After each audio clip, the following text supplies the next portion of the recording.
gravei um podcast com o ministro Paulo Guedes e o pessoal ficou cobrando, fala dos juros, não sei o quê, mas é o Banco Central que define isso. Então o pessoal acha que o ministro pode tudo, que o presidente pode tudo, e não reconhece esse papel do legislativo. Em miúdos aqui, como é que a gente pode explicar para o cidadão comum, que está meio confuso quanto a isso, o papel de cada um dos poderes? Existe uma questão central que quando você começa a colocar poder, historicamente, na mão das pessoas, o poder vai corrompendo. Tem até uma frase disso, o poder absoluto corrompe absolutamente.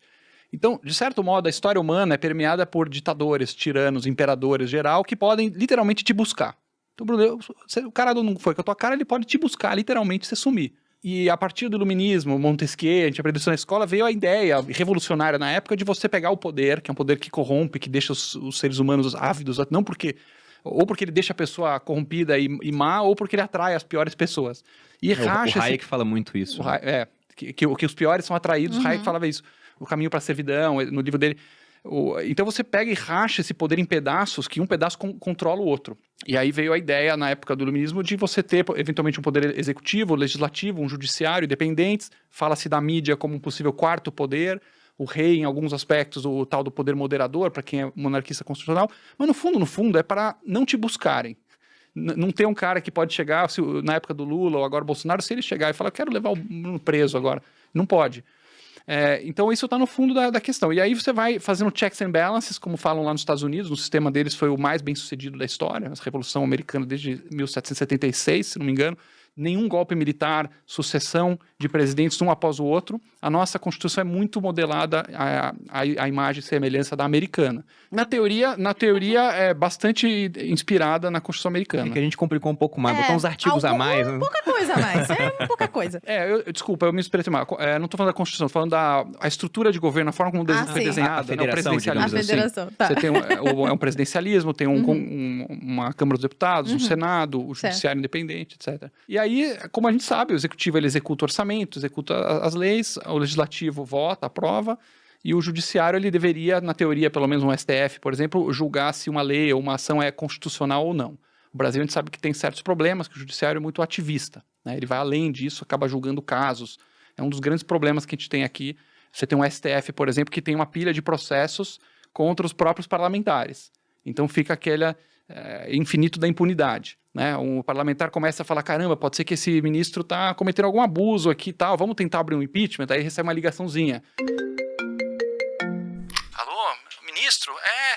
Oi, deputado, sabe aquele processo que eu estou sentado em cima aqui na tua base, que teve improbidade administrativa? Sabe aquele? Estou pensando que vou desengavetar esse processo. O que você acha, deputado? Não, ministro, pode deixar, calma aí. Engaveta o impeachment, engaveta o processo, tudo se engaveta, nada anda.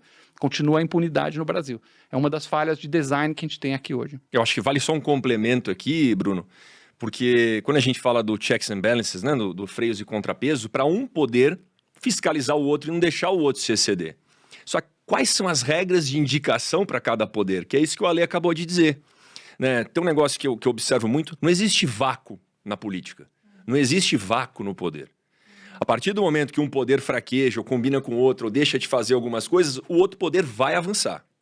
E aí a gente vê, e isso não é justificativa para o judiciário estar avançando, tá?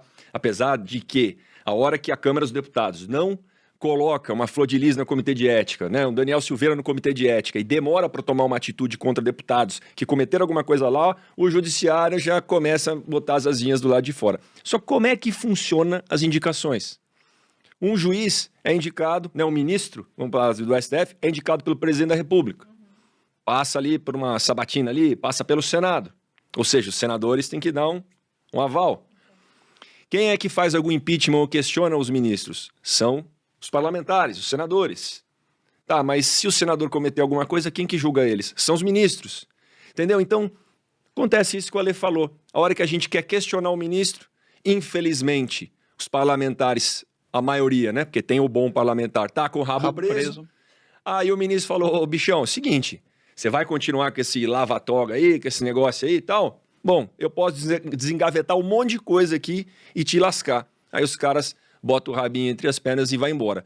Por isso que tudo resulta na renovação e na gente discutir o Congresso Nacional, Bruno. A gente fala muito de, Malu, de presidência da República e tal, quando, na verdade, o Congresso Nacional é que vai poder mudar realmente a política do nosso país.